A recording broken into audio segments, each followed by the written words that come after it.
Welcome, I'm Ian McAdam, the Centre's lead knowledge broker, and I'm speaking to you today from the UNSW Kensington campus, which is on Bedigal land.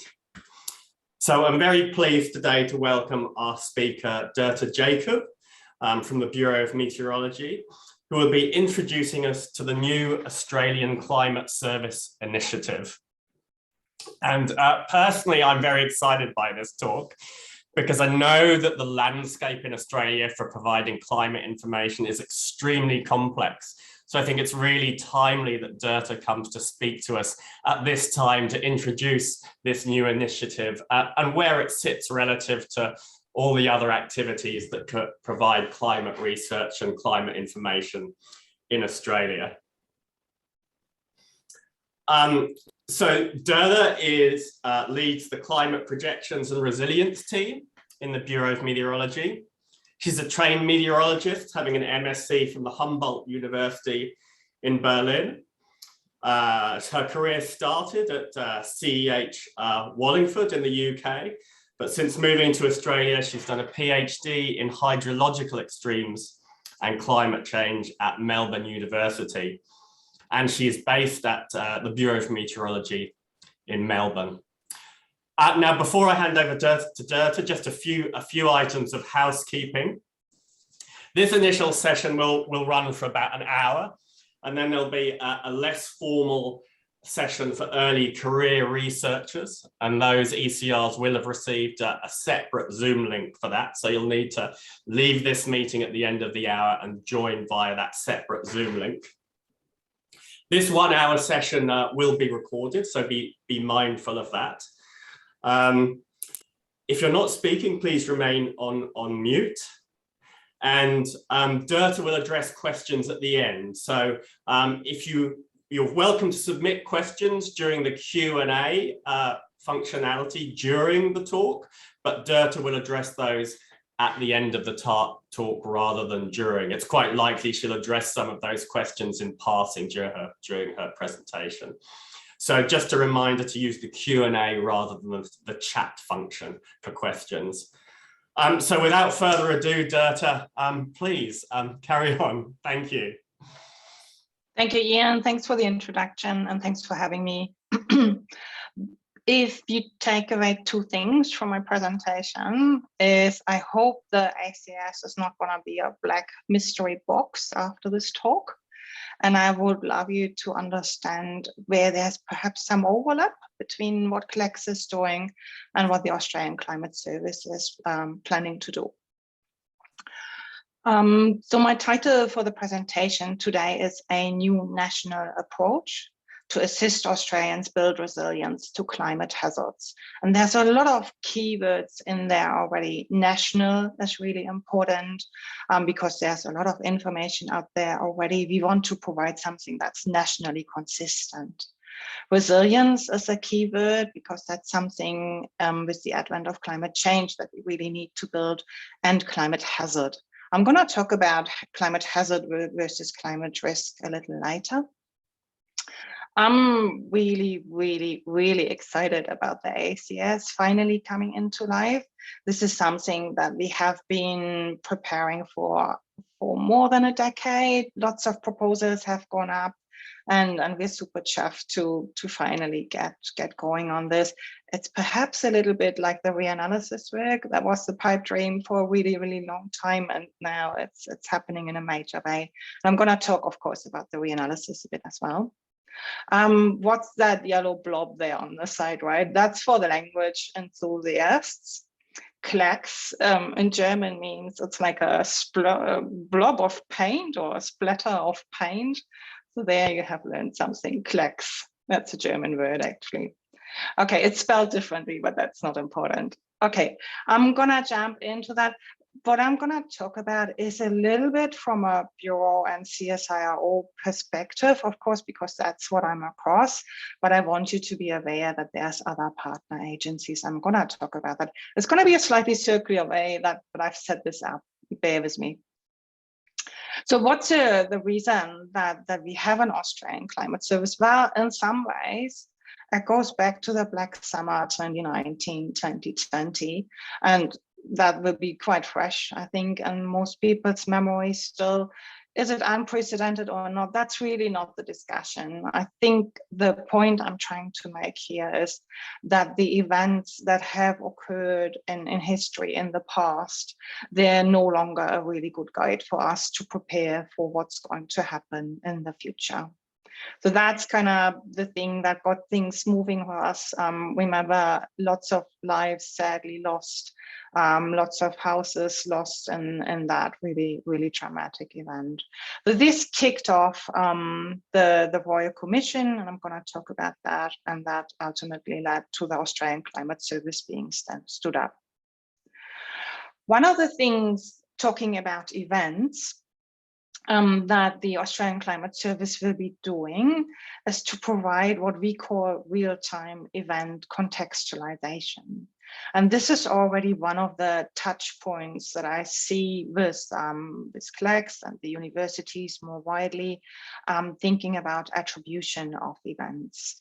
So what we will be doing is comparing an event that either has already happened or that is forecast to happen to similar events in the past, to give an idea of what the frequency is of that event, or was it perhaps the largest on record, comparing to similar events, what were the antecedent conditions prior to that event, what's the spatial extent, and also going into questions, what's the impact? So that's going to be something that's really important for the broader ACS to address. I'm just checking my notes that let me just get back to this idea of attribution.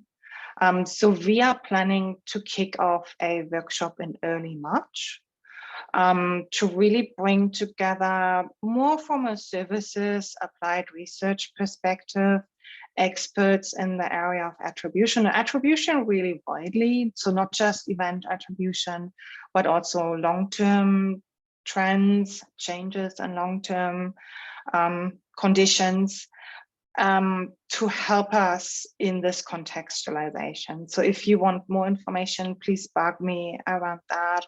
I'm keen for us to not work in a vacuum. That workshop will be jointly organized by NESP and the Australian Climate Service. That's something I wanted to make sure I get across, and I'm happy to talk about that. So we had a few keywords on the first slides. I was saying nationally consistent, resilience, climate hazard. There's another keyword or buzzword, depending on where you stand, seamless. So we're really keen to provide information seamlessly, because this is how our stakeholders, our users, our customers will want to access the information. What I'm showing you here is something that refers to the aspect of time, but there's other components to that. You are aware that the Bureau obviously provides forecasts, alerts, watches and warnings sort of in the minutes out to days timeline, but we're also providing, of course, seasonal forecasts. We're trying to infill that gap between the days and the seasonal by multi-week forecast, and expanding all the way out to climate change. And you can see, based on the climate change information, you can then make strategic decisions. And these are the ones that I'm really keen on for us to provide more information about.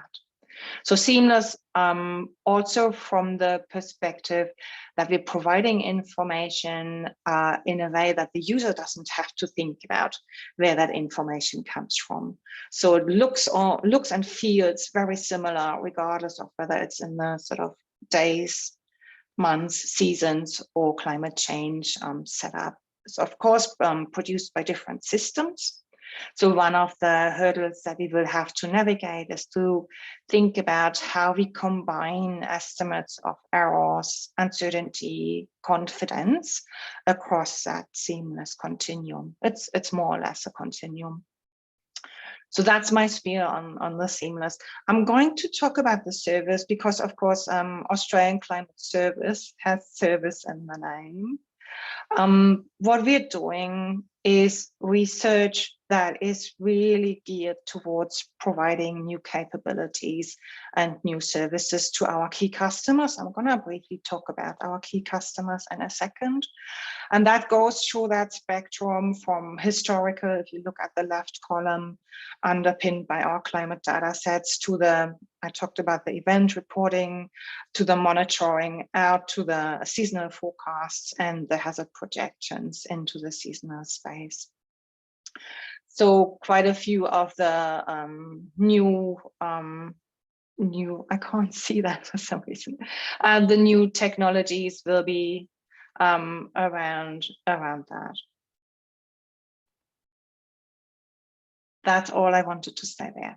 We have, it's not a prototype, but it's a template that I think the ACS, the Australian Climate Service, would be well served to work from. The Bureau had a project called the National Hydrological Projections. And this Australian Water Outlook portal is live. You can access that, it's freely accessible. And this is one example how you can actually provide information in this seamless setup, all the way from historical information to our forecasts into projections. I've just taken a snapshot here for what information we're providing for the southern slopes. It's not about the detail of the information that I'm showing there, it's for precipitation. I just want to give you a feel of what information you might expect the Australian Climate Service to provide you with. So this is based on a number of GCMs. The NHP project has really done some pioneer work in some ways in terms of selecting GCMs, in terms of downscaling, in terms of selecting bias correction techniques, and really documented that very well. So if you have time at some point, please feel free to play with this portal. I think it's gonna be a great, as I say, a bit of a template for us. One of the things that the Australian Climate Service will do is to develop a new version of climate change in Australia. It may not be called climate change in Australia. For now, our sort of way to refer to it is climate change in Australia on steroids. One of the key things that's going to happen is that we're going to focus on hazards. And I'm going to come back to the idea of hazards. But taking a few steps back, like I said in the beginning, I'm going to do that in a bit of a circle. So I've given you a bit of an illustration by way of introduction. Coming back to the Royal Commission into International Natural Disaster Arrangements. This commission was brought into life because of the Black Summer, and they have issued a number of recommendations. I'm just listing 3 here that are particularly important to the Australian Climate Service. You can see the first 2, 4.3 and 4.4, really refer to services capabilities that we're developing. Important aspect is that we are keen to work with state governments, Australian government and the territorial governments, really realizing that there's a lot of information out there, that there's a lot of expertise and capability, and we really want to leverage of that information that's already there. So we're not starting from zero, and as Ian said in his introduction, we're not working in a vacuum, right? The other aspect is that we want to develop tools and systems to support our stakeholders, and I will explain who the stakeholders are all the way through to strategic decision making. Last but not least, we have been tasked to produce downscaled climate projections, and I think that's really great to actually have that budget to do that, because it's a very costly exercise. But any information, any advice that we provide really needs to be supported by some of those foundational activities that we are undertaking to actually produce data sets to help us bring that information about. So as I said in my introduction, my talk will be focusing on what I know most about. So that's very much what the Bureau of Metrology is doing. We are working very closely with CSIRO, and that's one of the really great side effects, that it does bring the two organizations much closer together. And that's working really well, I have to say. There's two other partner agencies, Geoscience Australia and the Australian Bureau of Statistics. So together those four are forming the Australian Climate Service. I'm gonna talk briefly about what Geoscience Australia and ABS are bringing to the ACS before I go back to what the Bureau and CSIRO are doing. To do that, I need to talk about definitions just on this one slide. So what we are focusing on in the part of ACS that I'm in is climate hazards. What the customers really need information about is climate risk. To get that information about the climate risk, we need to add information both about vulnerability and exposure. And I'm going to show you what that information looks like, and then I'm just going to put that to one side and ignore it for the rest of the talk. But that's just to come back to that, that's going to be one of the key challenges for the ACS. To provide integrated information to customers, we really need to be sure that we bring the hazard, vulnerability, and exposure information together. Okay, so this is where exposure comes from. This is something called Nexus. It's a database. Nexus stands for National Exposure Information System. It's pulled together from a number of different sources, and you can already see there the challenge would come in different formats, different reference periods, different ways of structuring the data. But this is also addressing information that's being held by local and state governments and industry. Out of those data sets, a number of layers have been constructed. So if you think about social characteristics, for instance, or land use, when I see that, I think about like an ArcGIS system to then be able to talk about exposure and do a modeling that is really relevant for the Australian Climate Service. So that's all I'm going to say about exposure in my talk today. The other, and Nexus is perhaps an acronym you might want to keep in mind. The other acronym that you may come across, or you may have already come across, is HAVI, and that stands for Hazard, Exposure, Vulnerability, Impact. So that's not a database as such, it's an assessment or a way for assessing impact. It starts with the hazard information. So it does start with the climate hazard that's being constructed by Bureau and CSIRO as part of the Australian Climate Service. That hazard then, and with that hazard, you look at exposure of buildings or roads or ports. And once you have added that information, you can think about vulnerability. So they actually think about the hazard in terms of, I don't know, wind speed, say, and you link that to the damage that this hazard would be affecting for a certain type of house, a certain age of house. And through that method, you can come all the way down to the impact in terms of the physical, social, or economic component. So that's, as I say, what the partner agencies bring to the Australian Climate Service. One of the things that we have to do is identify hazards that we want to focus on for our work. They are climate hazards. That's kind of our remit. It's natural hazards, which is a bit broader. To do that, we were looking at the losses, both in terms of loss of life, but also in terms of monetary value. Looking at this table here, you see heat wave, bushfire, heat wave, flooding, bushfire, heat wave. So it sends already a pretty clear message what some of the key hazards might be that the ACS needs to focus on. So this is the other side of the coin. So Excluding hail, I'm happy to talk about why we're excluding hail. Part of the reason is that we can't really say very much with a lot of confidence, but it's a very similar picture, right? It's floods, storms, bushfires, cyclones that are sort of heading the list there. So that gets me to the slide where I talk about the key hazards. Right now, we are focusing on 4 key hazards. They're bushfires, floods, tropical cyclones, and heat waves.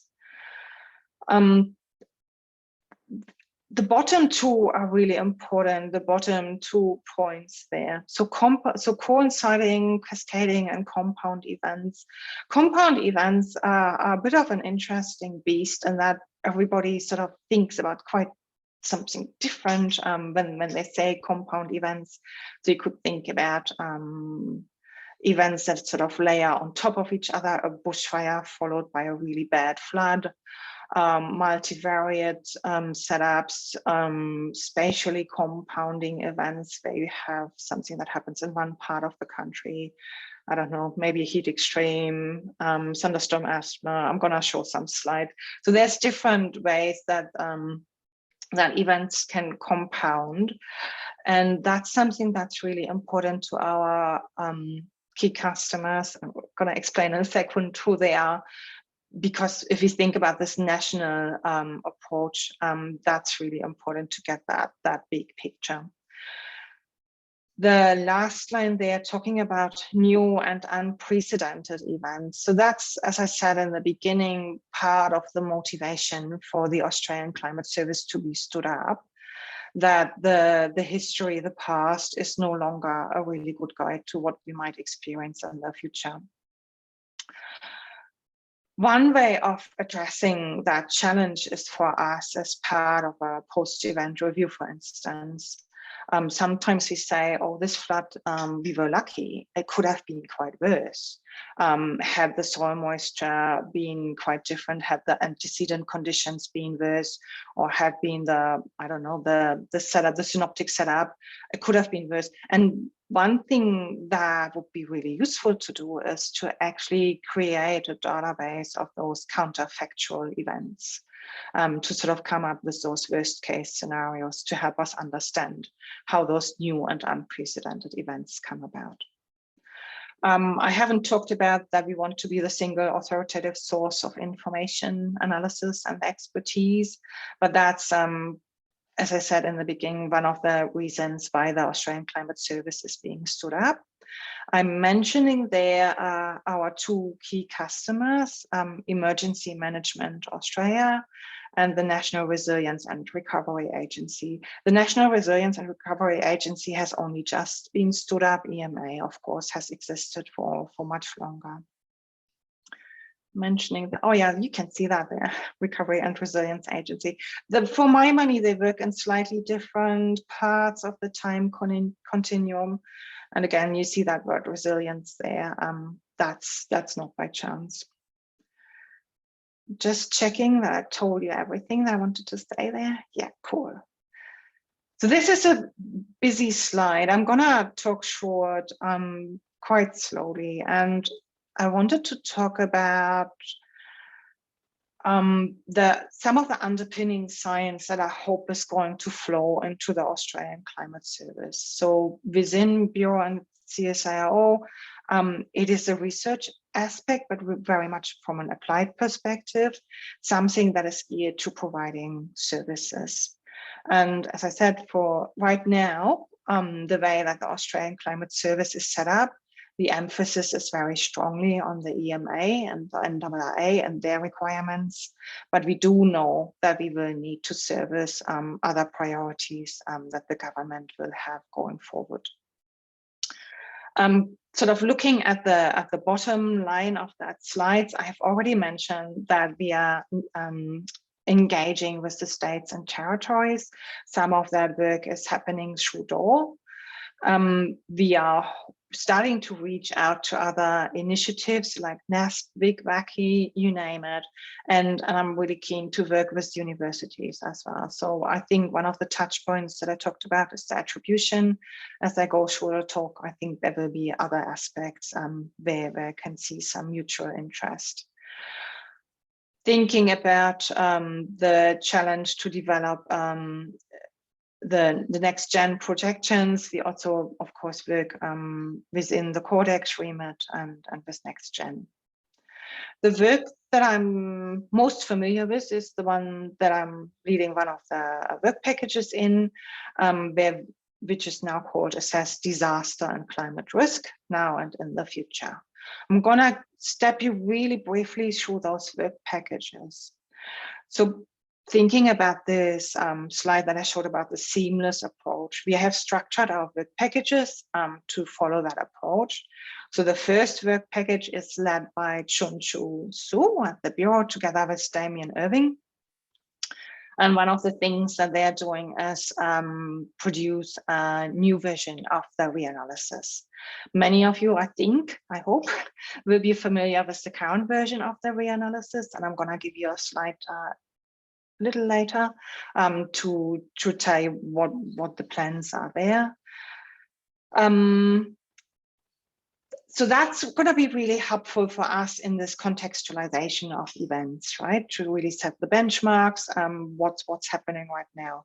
There's another side to that, and that we really need the reanalysis data to be able to calibrate and validate the climate projections that we're developing in work package 2. So work package 2 is the future hazard modeling, which is led by Michael Gross at CSIRO and Sugat Nasi at the Bureau. And that's where we are developing simulations of climate hazards. Well, that's, I think, probably like the third step to actually develop the climate hazards. There's a lot in there. Work package 3 is covering coastal and flood hazards.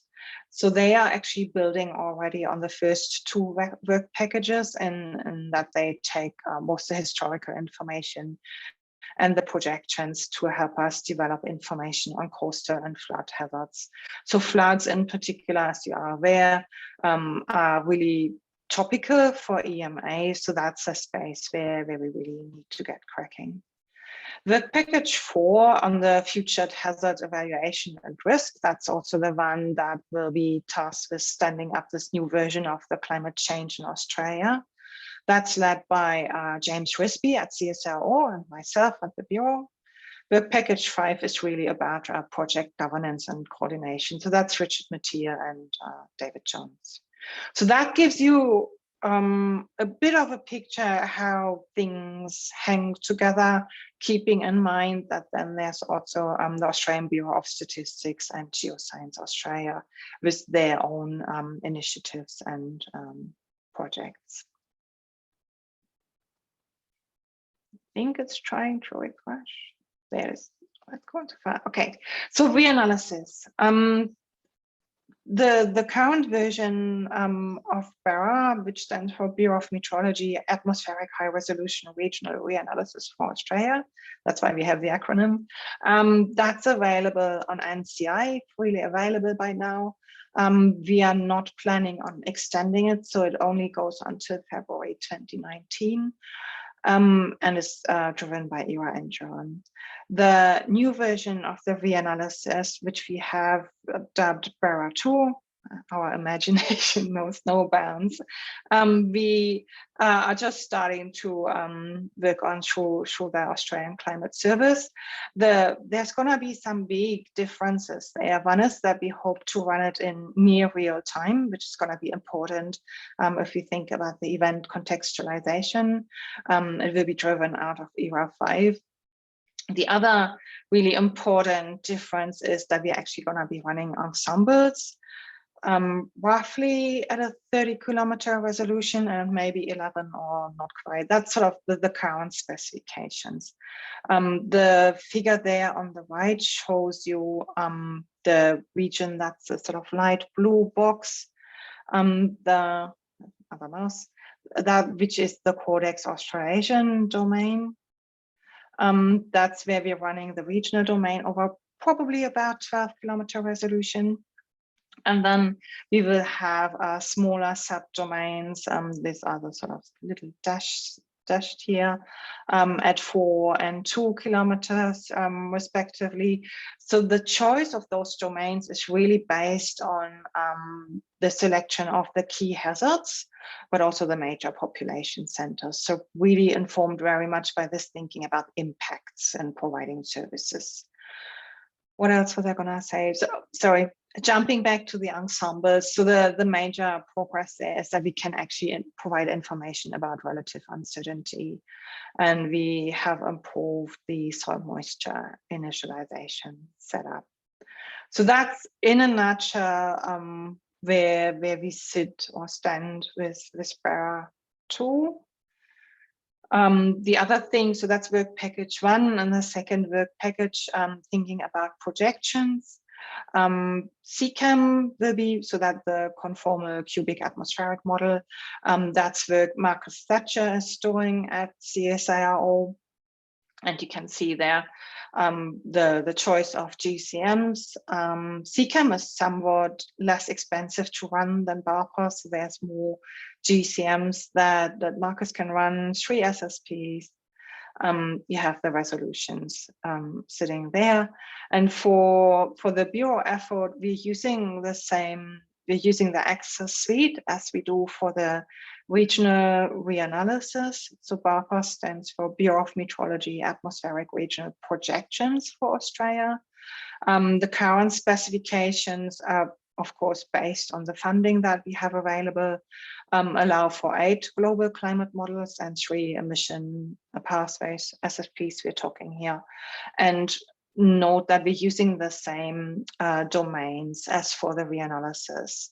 And that is, of course, driven, I have to say it again, by this idea of having something that's seamless, right? So that we can stitch the historical information, the reanalysis information together with the projections information.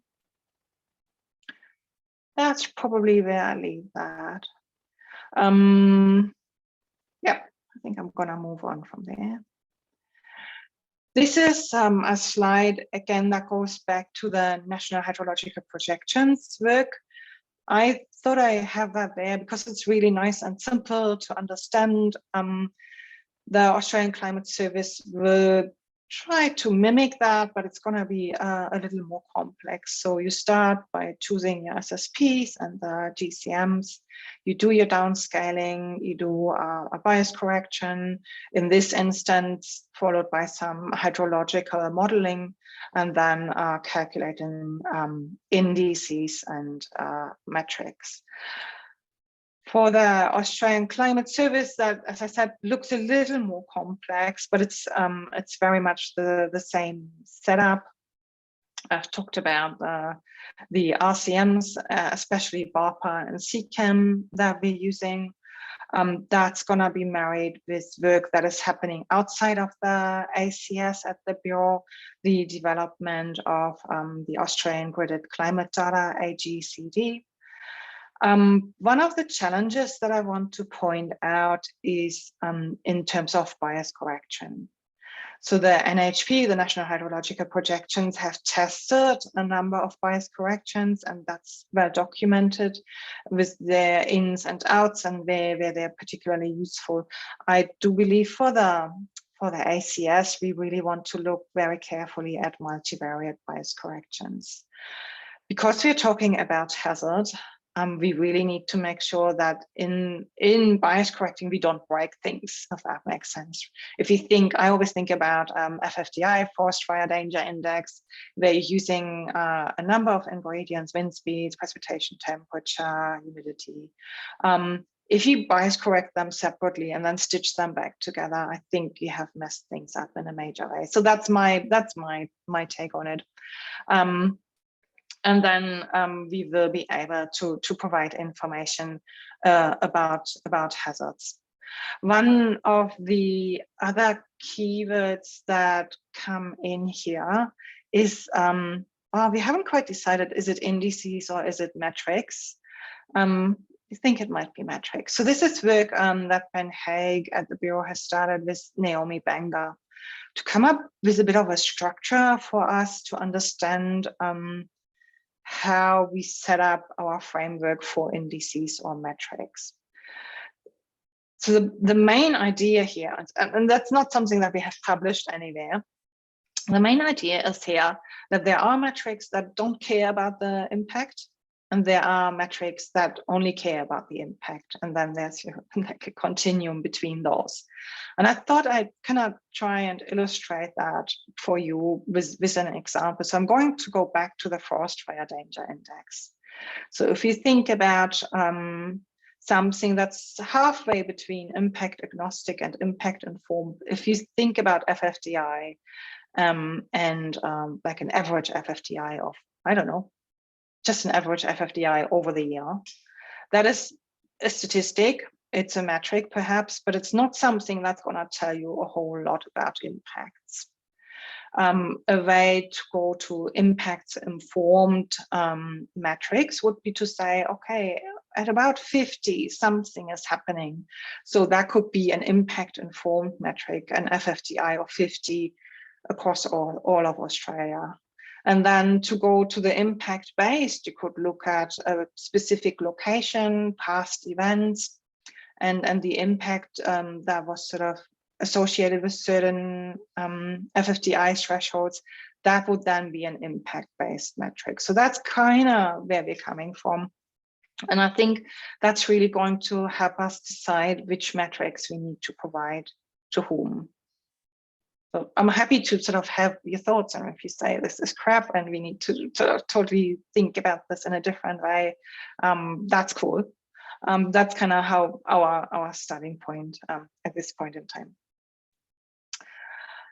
A proof of concept. So this is work that Mitchell Black has done way back when we were not even called the Australian Climate Service. There was a phase where we were CASA, the Climate and Resilience Services for Australia.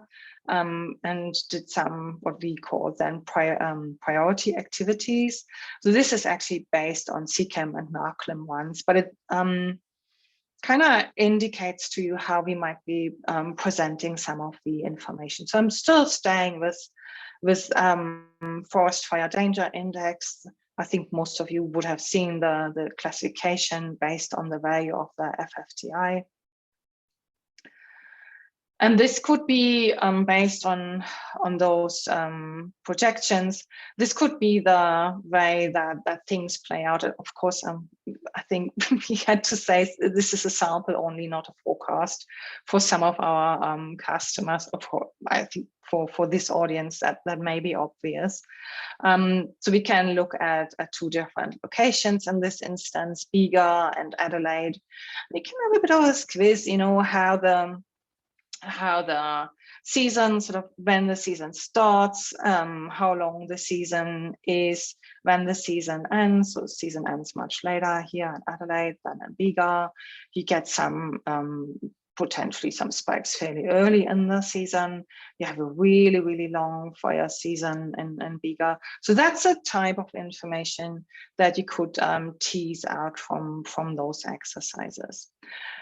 That's one of the things that we are discussing, is that in the past one would have provided scenario information, of course, done some evaluation, done some really developed some really good process understanding to use multiple lines of evidence. Andrew Dowdy is still in that in our team, to really understand how does your process understanding tie in with the information that you get out of the climate projections, and do they both point in the same direction, which would give you more confidence in the projections, or is there perhaps somewhat of a disagreement? So that's the other thing that I wanted to flag. Process understanding, of course, is something that's really key, and that's something where we're leveraging NASP as well. In terms of presenting informations, you can present information in a sort of likelihood, probabilistic, frequentist way, or construct storylines. And more there is a demand from our customers to provide storyline information for them to stress test their systems. So when I say, again, storyline is one of those words, I think different people have different ideas what that means. There is a workshop on the 22nd of February by Ted Shepard, followed by another one, I think, on the 23rd. So if people are interested to discuss developing storylines, that would be a good workshop to attend. Storyline, I'm going to talk about here with the meaning a plausible way that things might unfold, physically plausible. Not necessarily something that comes straight out of projections, but perhaps something that derives in, if you think about the seasonal space, out of the antecedent conditions and the current setup for the large scale drivers. That would be what we see here on this slide. It could also be something where somebody uses their expert knowledge and says, oh, it could, this, we have seen this, and if we take those ingredients, or they might be adding information from climate change models and say, we expect an increase, I don't know, in daily rainfall extremes, and that would mean this event would change in such a way, and then give that to the customer to do their stress testing. So this is an example for a storyline. Sorry, it's not super up to date. This was pre-summer, but we sort of have a heavy rainfall in the north. We have sort of a really, really strong divide. It's dry and hot in the south like now. Actually not hot, dry. So that's setting you up. And then further in the south, if you have heat waves, they might be followed by thunderstorms. You might have to deal with thunderstorm asthma. You might have grass fires. Whereas in the north, you might actually find that you have to deal with flooding and so on and so forth. So really thinking about this national perspective and how EMA and NRA would be having to resource the support for these extreme and severe conditions, perhaps with a tropical cyclone thrown in for good measure. So that's kind of the storyline approach, and that's something that we're also exploring with DOR, that we're moving away from just presenting information that comes straight out of the RCMs. Even if it's then, evaluated, bias corrected, regraded, and hazards being calculated out of that. That's where I'm going to wrap it up. I think, yeah, pretty much on time. I thought I have one slide to sort of point to the things that I feel could be something we could work on. So I've talked about attribution and really attribution from a sort of event contextualization perspective, but also more broadly, I've just explained what I mean when I say storylines. A really big thing for us is the model validation, I should say, and the post-processing in terms of both adequate bias correction, regrading, choice of metrics, thinking about it not so much from the perspective of single meteorological parameters, but really moving into the hazard space. And then finally, the process understanding. Thank you, Ian. That's where I stopped talking, and I'm good to take some questions. Brilliant, Dörte. That was superb. I feel a lot more informed about the Australian Climate Service now. For questions, if you can post your questions in the Q&A. If you're trying to raise your hand, I can't see you. So make sure you put your questions in the Q&A function there. While people are doing that, I'll make a few observations. I'm very pleased, Dörte, that you highlighted some of those areas of mutual areas, areas of interest with CLEX, definitely attribution. So it would be great if you could say a little bit more about that workshop in March. I'd also highlight, though, that CLEX has a strong interest in compound events as well. And I think, according to your terminology, in impact-informed metrics too. So one thing we've been doing is trying to assemble a working group across CLEX to look at metrics that are relevant to specific sectors within Australia to better frame some of our results to be of interest to the non-academic community. Now, we think there's a lot of existing information out there, you know, from state government surveys, from bureau work, from CSIRO work.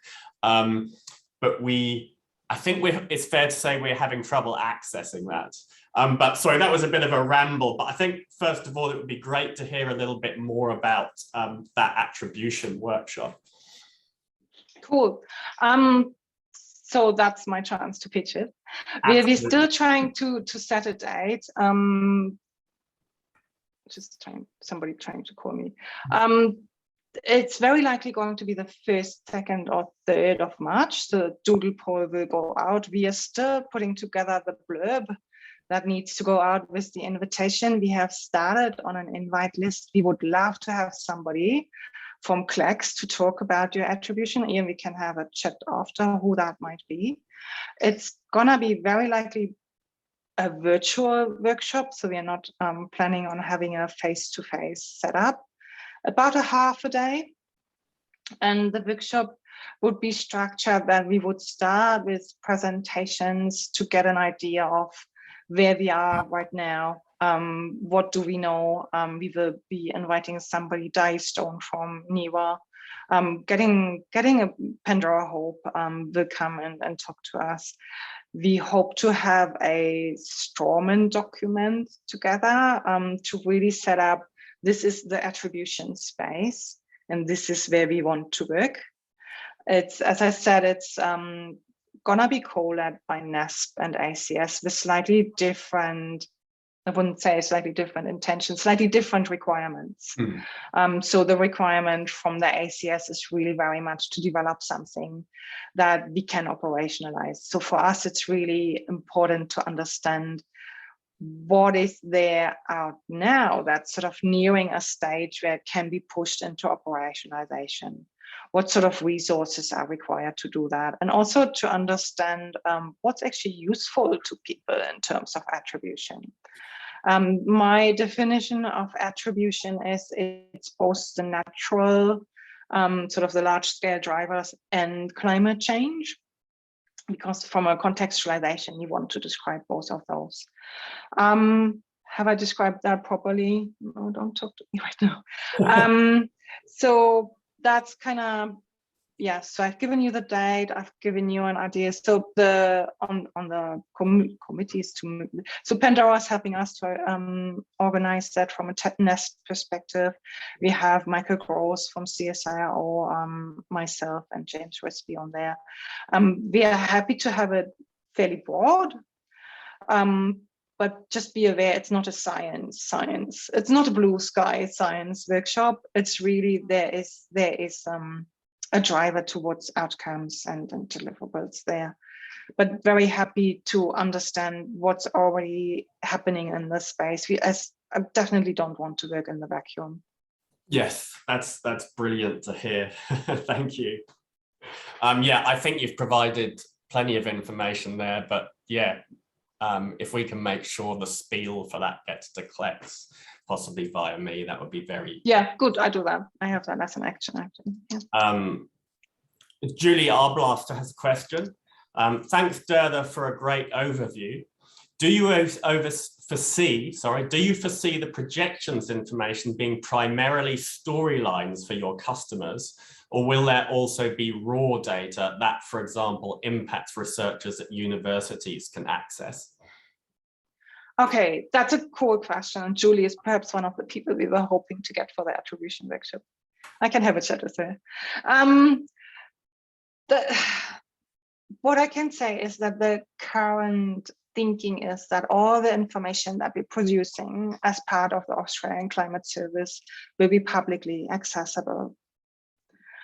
That's the first thing. So it's not that it's gonna be, you know, stashed away somewhere and nobody can use that. We are still planning the ACS platform that will be providing information primarily to EMA, NAA, and government, but there will also be public access to that portal.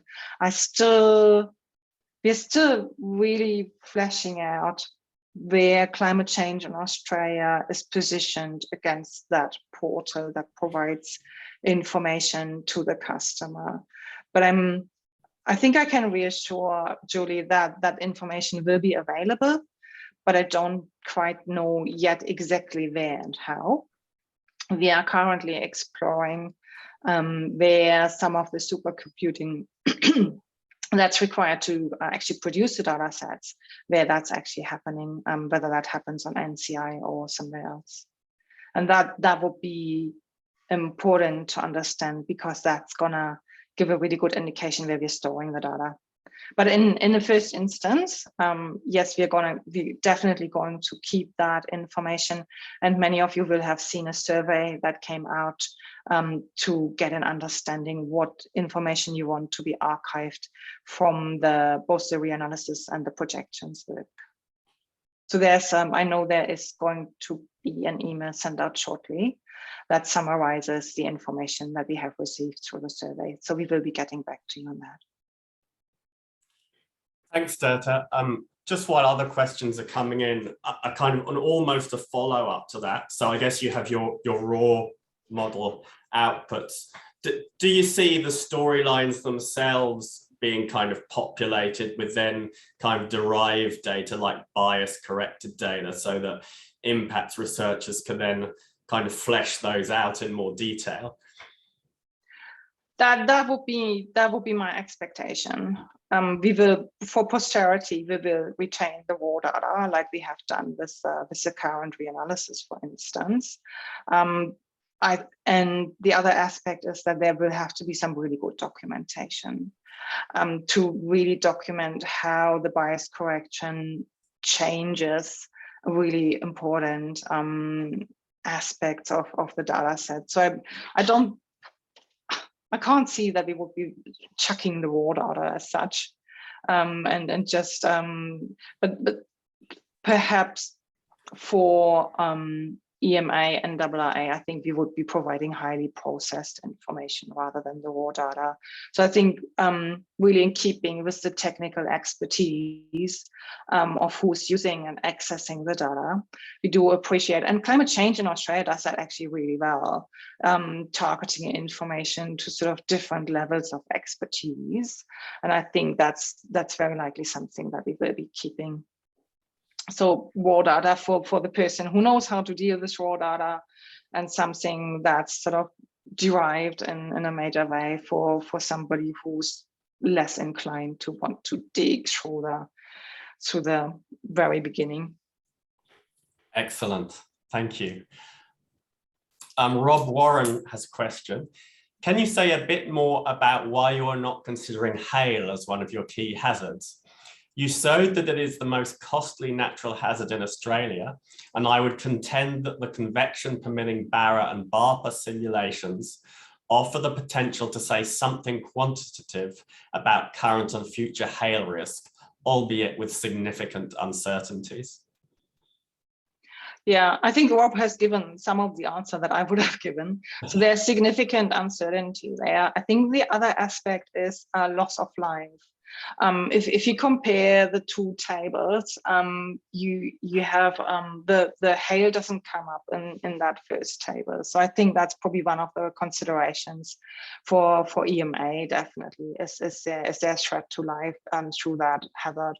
Look, in a world where we didn't have restrictions in terms of funding, we would tackle that. With the resources that we have, we really have to focus on a few key hazards. There's others, I think, that are really important, like tropical cyclones. I was briefly touching on unprecedented events. There's a interesting research question is, are the tropical cyclones going to move further south, and will there actually be parts of Australia affected that are not currently affected, and where that is actually not allowed for in the current building code? So that's something else where where I think research would be really appropriate to do. Thank you. So Claire has a question. Sorry, just before I go to that, Peter May is commenting, there's also the question of avoidable risk. How much of hail risk is avoidable? Whereas other hazards might be more amenable to a response.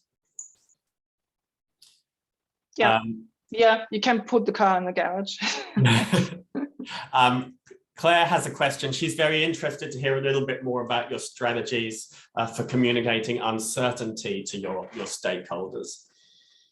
Oh, okay.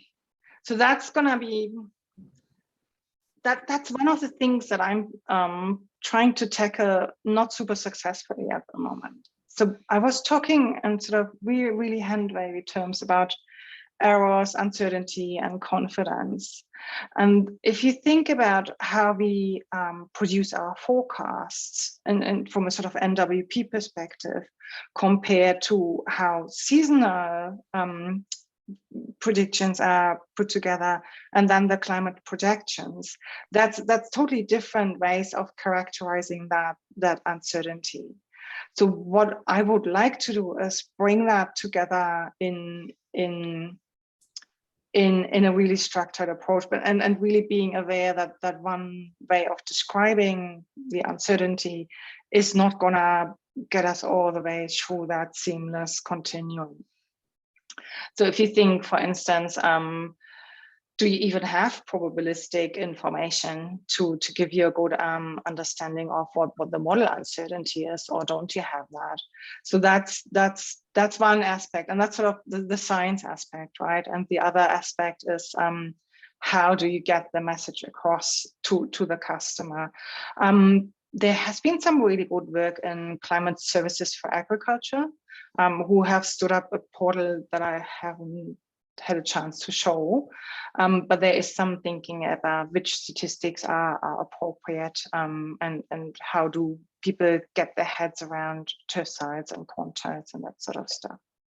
And then another aspect, of course, is the process knowledge and talking about multiple lines of evidence. So that, I think, is something I would be keen to, well, as I said before, there's different levels of expertise, but I would be keen to make sure that we get that information across to the customer to explain where our confidence comes from. As I said, and if you think about projections, if our process understanding supports that information, we have a higher degree of certainty, confidence, I should say, in those projections. Sorry, I have sort of sidestepped the question. It's a really tough one. Thanks, Dörte. One final question from Peter May. First of all, he's saying this is extremely exciting. One comment regarding metrics is that the whole range of metrics, from basic statistics through to risk and impact metrics, are all needed depending on the application. But he also asks, what is the timeline for delivery of some of this capability, especially the BARA2 output? Okay, I start with the easy one first. So BARA2 will take about 3 to 4 years until we landed all together. There's a really strong driver to provide something very soon. And when I say very soon, that is the end of this financial year. So we will leverage data sets that we have produced for a previous project, ESCI, the electricity sector climate information work.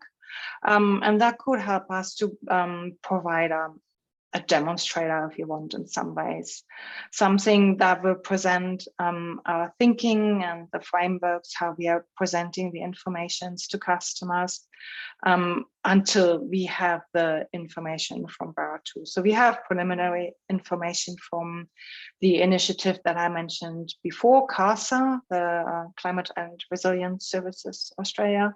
So we're not starting at zero. So we can get, as I said, like a prototype demonstrator together. And we are really keen to do that, to really show to EMA and AA, and that's important from a political perspective, that we can actually deliver and really understand how that matches their requirements and their needs.